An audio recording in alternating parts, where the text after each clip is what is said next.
오늘 지난주에 이어서 전도서 5장 8절로 끝절까지의 말씀을 통하여서 은으로 만족하지 못하고 라는 제목으로 강해 이어가도록 하겠습니다. 오늘 본문은 화자의 물질관에 대한 이야기들이 등장하고 있어 우리가 알 수 있습니다. 8절에서 9절까지의 말씀에는 빈민에게 있는 착취에 대한 이야기를 하고 있고 10절에서 17절에는 재물을 모으며 지키려고 하는 그 허무함에 대하여 또 끝으로 18절에서 20절까지는 재물에 대한 그의 제한이 등장하고 있어 살펴보도록 하겠습니다. 자, 8절부터 보겠습니다. 8절. 너는 어느 지방에서든지 빈민을 학대하는 것과 정의와 공의를 짓밟는 것을 볼지라도 그것을 이상히 여기지 말라. 높은 자는 더 높은 자가 감찰하고 또 그들보다 더 높은 자들도 있음이니라. 자, 여기 빈민은요, 가난한 농부를 지칭하는 말입니다. 농경사회에 있어서 경작지의 유무에 따라 지배층과 피지배층이 뚜렷이 구분되는 것을 알 수 있는데, 그러나 피지배자들은 그들의 가난한 이유로 보호받기는커녕 오히려 관원들에게 의하여 착취를 당하고 있음을 지금 묘사하고 있는데, 이런 상황은 역사 이래 많이 자행되었고 우리나라의 역사 안에서도 흔히 볼 수 있는 대목이기도 하죠. 또 이런 류의 착취는 어느 지방에서든지, 즉 화자의 이야기대로라면 여기저기 할 것 없이 다양한 곳에서 다양한 형태로 이루어지고 있다라는 것이겠죠.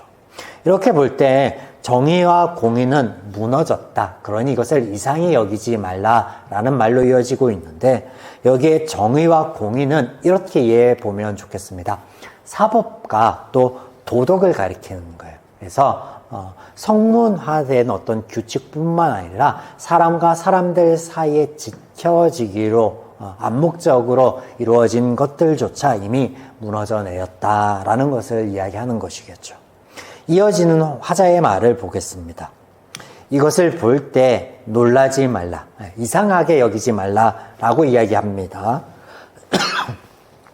이유에 대해서 관원은 왕은 신들이 감찰하기 때문이다 라고 이야기해요. 그래서 여기 표현에 보면 높은 자가, 더 높은 자가, 그들보다 더 높은 자가, 이게 각각 가리키는 것이 관원, 왕, 그리고 어떤 영적인 존재, 신들을 가리킵니다. 그래서 감찰하기 때문에 이것을 금하여야 된다라는 공고를 하고 있는 것이겠죠. 9절. 땅의 소산물은 모든 사람을 위하여 있나니 왕도 밭의 소산을 받느니라. 땅의 소산물들이 모든 사람에게 필요하듯 왕도 이것에 예외되지 않고 필요로 한다라고 이야기하고 있는데, 자, 왜 이런 이야기를 하고 있는 걸까요? 앞 구절의 이유와 더불어서 볼 때 우리가 이렇게 이해할 수 있겠죠. 자, 앞에 보면 모든 사람이 감찰의 대상이다라고 하고 있는 거예요. 관원은 왕은 그 위의 존재가 감찰하고 있다. 또 소산에 대한 것도 마찬가지죠. 모든 사람이 본질적으로 이 소산을 필요로 함과 같이 왕이라고 필요 없는 것은 아니다. 그래서 본질적으로 같다라는 이야기를 하는 거예요. 그러니 의를 세우고 착취를 멈추라라는 간접적인 권고를 하고 있으므로 우리가 이해해 볼 수 있겠습니다. 10절 이후에 물질에 대한 사람의 욕심의 이야기가 이어지고 있는데, 바로 이 착취가 욕심 때문에 드러나는 것이겠죠. 다른 이들보다 더 가지려고 하는 과정 가운데 상대적인 약자를 먹잇감 삼는 것, 이것은 죄의 기치 아래 너무나 자연스럽게 자행되었던 것이겠죠. 해 아래 제 가운데 있는 지배계층과 피지배계층 모두에게 화자의 권고의 이야기는 별 소득이 없어 보입니다.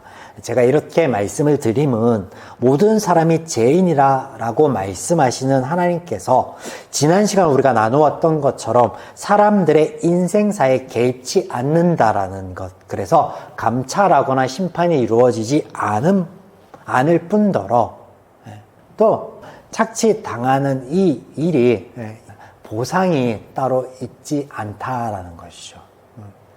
그러니까 해 아래 인생들의 이런 일들은 그냥 이루어지는 거예요. 해가 떠서 지는 것 같이 자연스러운 일들이라는 거예요.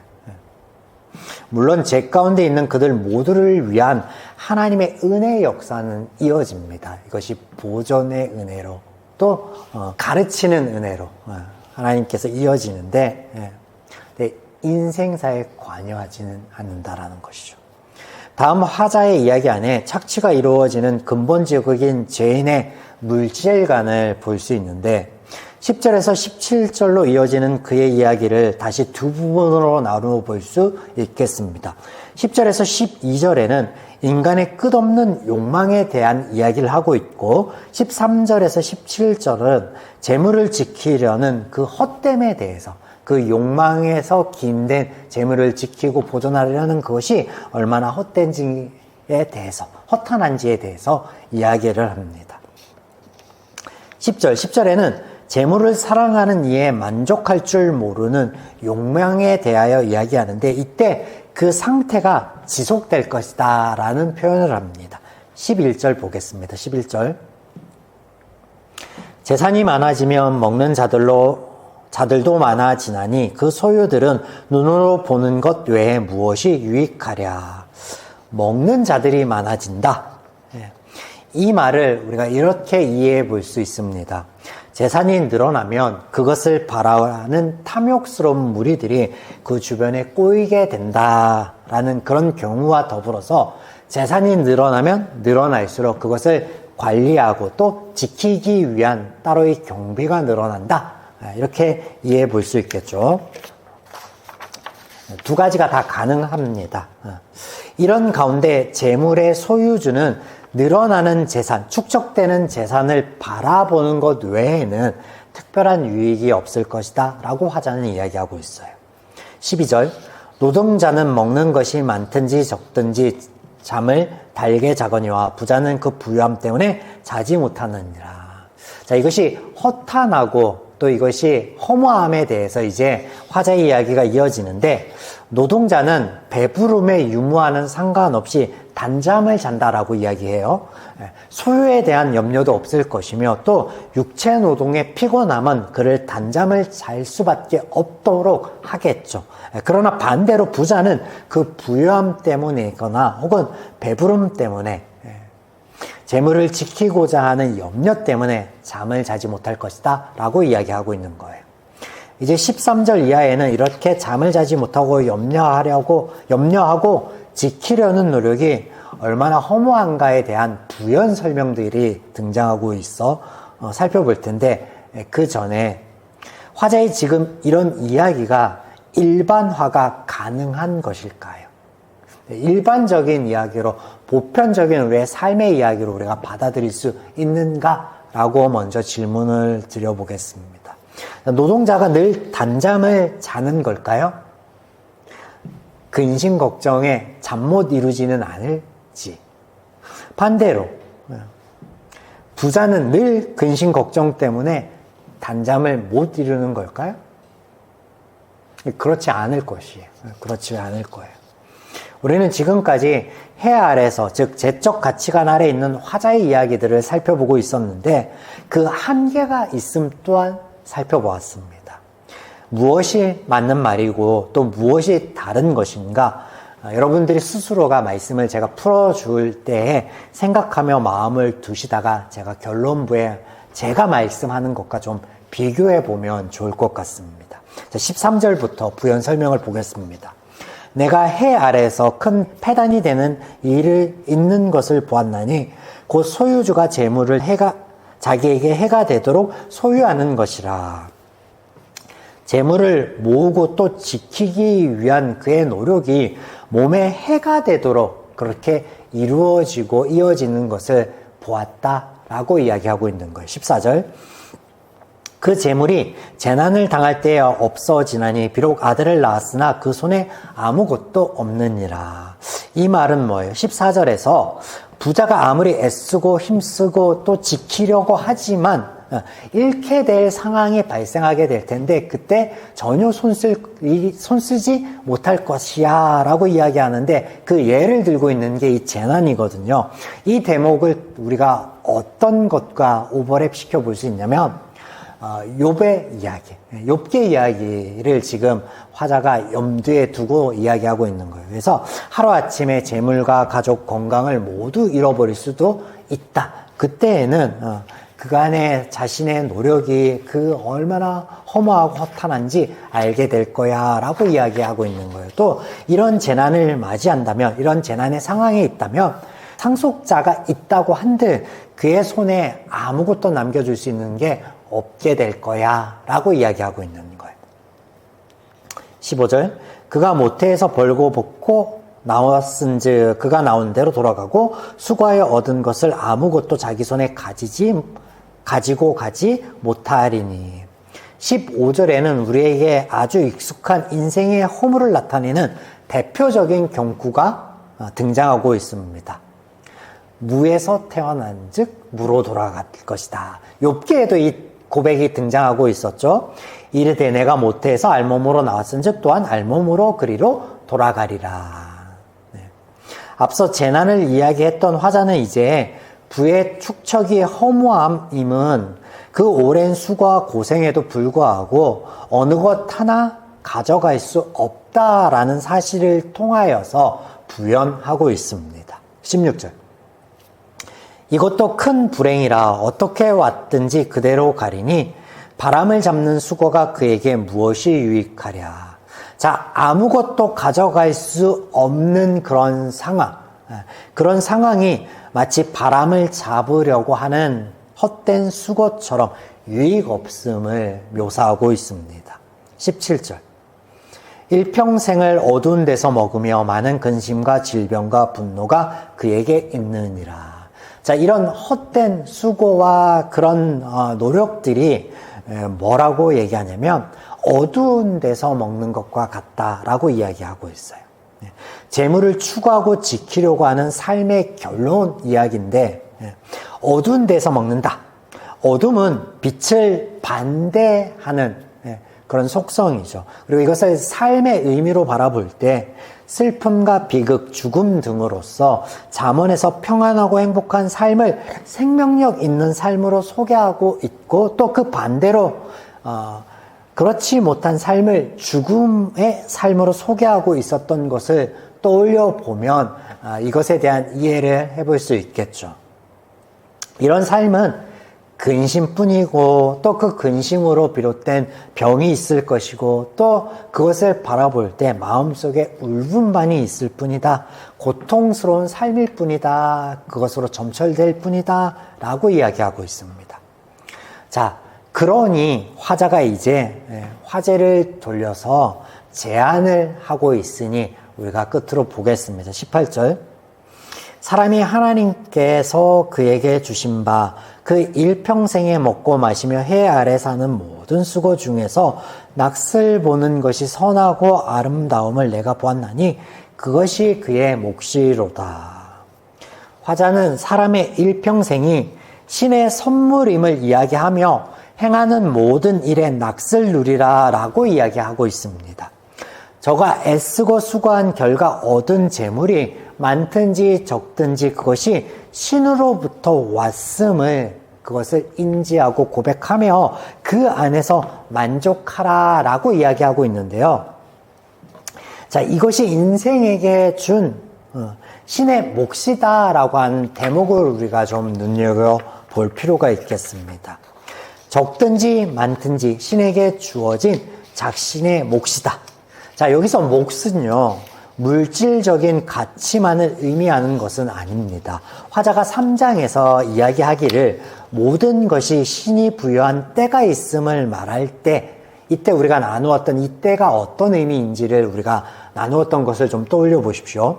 여기 몫은요, 물질만이 아니라 인생 가운데 닥치는 기쁨과 슬픔, 수고와 안식, 평안과 환란의 때 등 그 모든 것을 포함한 표현으로서 이것들이 다 신에 의한 각 개인의 삶의 분복이다라고 말하고 있는 거예요.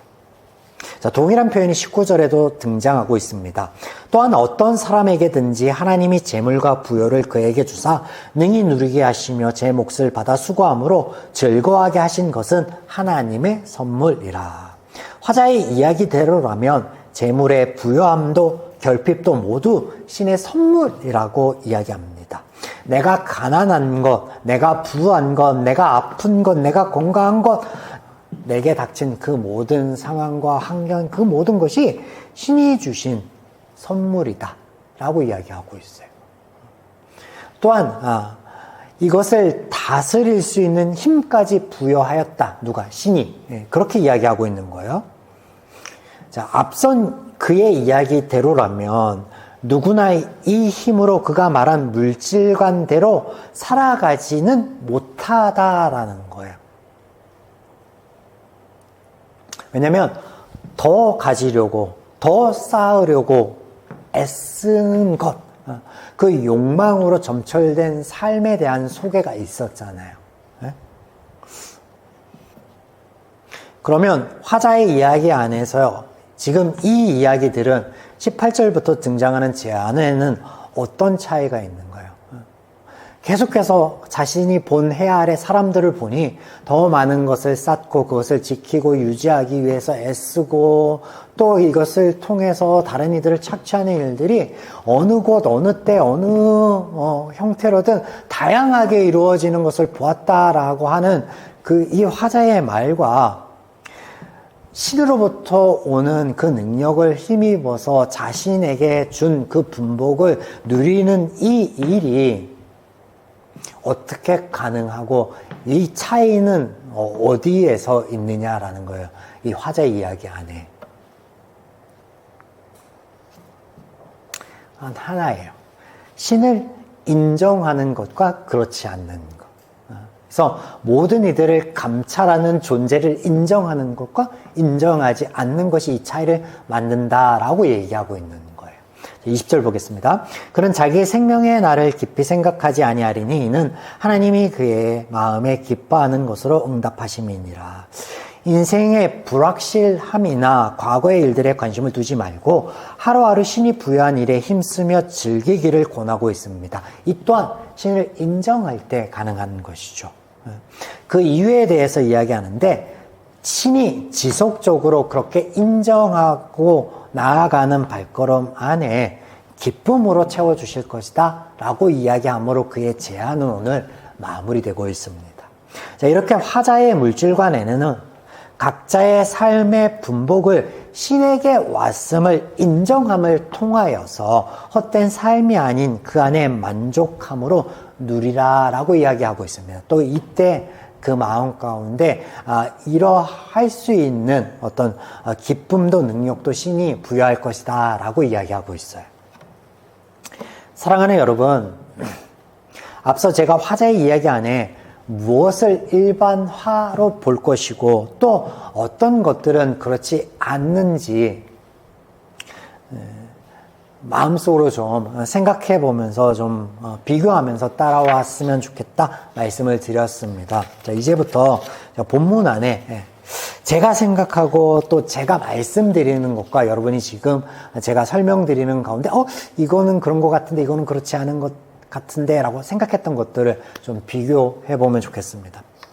물질에 대한 끊임없는 욕심과 그에 따라 파생되는 평안이 깨어진 삶은 죄인의 삶의 일반적인 모습이라 할 수 있겠습니다. 요거는 화자의 말이 좀 맞는 것 같죠. 그러나 그 과정에서 착취나 재난과 같이 황망한 상황 가운데 모든 것을 잃어버리는 경우는 일반화라고 할 수는 없겠습니다. 자, 물론 죄인이 가진 힘으로 더 가지기 위하여 타인에게 피해를 입히는 것은 사실이나 그러나 누구나 힘을 갖고 있는 것은 아니에요. 힘을 갖는 그 위치에 올라가는 것 또한 아닙니다. 또 가진 자들이 언제나 황망한 상황 가운데 그 부를 잃어버리는 경우가 많은 것도 아닙니다. 또 극히 일부이겠죠. 그래서 이것은 일반화로 볼 수는 없겠죠. 다음, 그가 표현한 것은 신이지만 우리 성경의 번역에 하나님이라고 해서 좀 헷갈리지만 신으로 볼 때 하나님 안에서 만족할 줄 아는 마음으로 현재를 누리라라는 이 물질과는 성경 안에서 이해해 볼 때 좋은 제안이라고는 여겨볼 수 있겠습니다. 다만 부와 결핍, 삶의 굴곡이 모두 하나님으로부터 온 우리의 분복이다라는 그의 말은 맞지 않겠죠. 하나님은 하나님의 자녀들이 평안의 삶을 누리기를 바라지, 평안의 삶도 하나님께서 주신 분복이고 그렇지 못한 삶도 하나님께서 주신 분복이다 라고 얘기하는 것은요, 죄인의 핑계입니다. 왜냐하면 죄로 인한, 죄 지은 그 결과를 하나님 때문이야, 하나님이 심판하신 것 때문이야 라고 하는 그런 그 성경 안에 등장하는 죄인의 이 이야기들, 죄인의 변론들은 모두 죄인의 핑계예요. 네. 하나님은 이것을 보존하여 주시죠. 그리고 이것을 해결하여 주시기 위해 이 땅에 오시죠. 네. 성경은 그렇게 이야기하고 있습니다. 일반화할 수는 없겠죠.